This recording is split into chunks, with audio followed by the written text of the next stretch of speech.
Good day everyone, I am Apollo Gimpaco and here with me is Mr. Ronald Kaupo. So he is a current programmer, an entrepreneur, a digital marketer, and a founder of a small web development company startup. So, hi. So, additional to that information, last 2012, I graduated as a computer science. Then I hired as a typesetter at PA Global, PO company in Dumaguete City. Few months later, I became a trainer because our trainer that time was promoted as a team leader. Then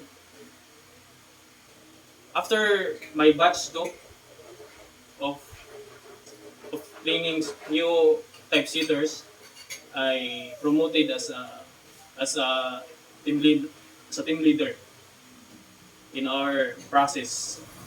So that time I hesitate to accept the promotion because I don't have experience about how to lead people because it's about 15 people. So at SPI we have three different shifts.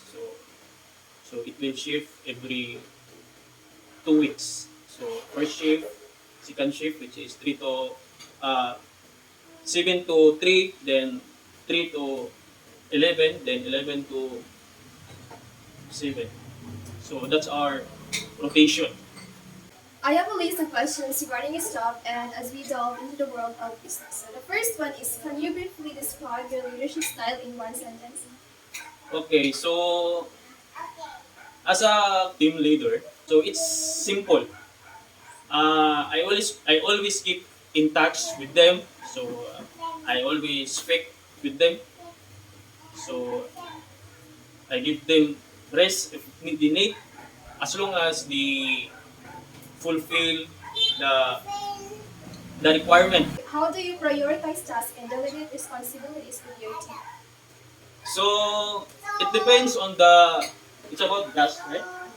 So it depends on the task. So if the task is difficult and need to be delivered within the shift, so I will delegate it or I will give it to my best team member who work who can work it fast. But time to time I follow up. So ako na siyang i-follow up if kumusta na ang output, kumusta na ang file, or kumusta na ang task.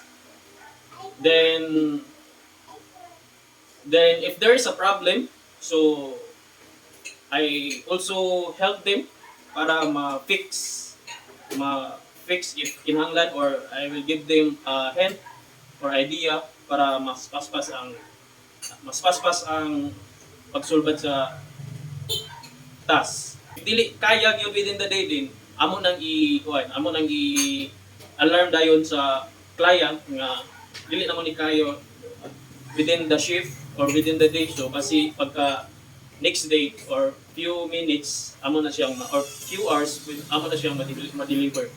How do you handle conflicts or disagreements in your team?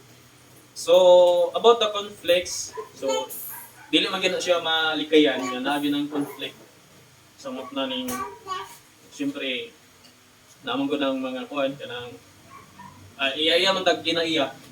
So ang ako lang is nami giset nga open communication para ma-encourage namo ang team na ma-express if na sila pinanakit nako or sa ilahang kuan, sa ilahang tapat or sa group, sa team, para ma-express ang ilahang view, viewpoints.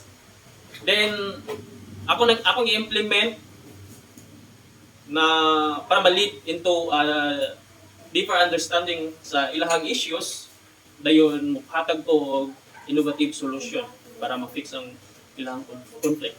What strategies do you use to motivate your team members? Okay, so sa motivation, importante na siya kaayo as a team leader. So sa mga magod nami ko nami na kanang murag every quarter nami murag i-check ang performance. Dayon, i-check ang performance. Dayon, katong mga achievers na sila ay bonus o na sila ay bonus additional para sa syempre pang kuan para pangdugag sa ilahang kuan, ilahang gas, ilahang sweldo, ilang monthly salary para ma-motivate sila. What do you consider the most important qualities of a successful team leader? I can consider myself as a successful if our deadlines mahit namo, then ang goal sa company mahit namo within the quarter. So I think that ends my question. So thank you so much for giving your time for this interview. I am very happy and grateful that through this engagement, I am able to learn a lot from you, which I could use in the future as an aspiring student that also wants to emulate your success.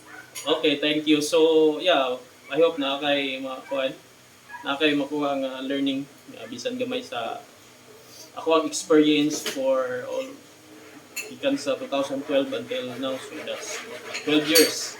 12 years of experience. So far, timong po ako ang result, namong po yung result. Kaluyan lang po sa Ginoo. So, good luck sa imuhang kuhan, sa imuhang pag-eskwela. So, I hope na ma-successful po ka. Then, makagama kag imuhang own business po. So, Yes. thank you. Thank you so much for watching.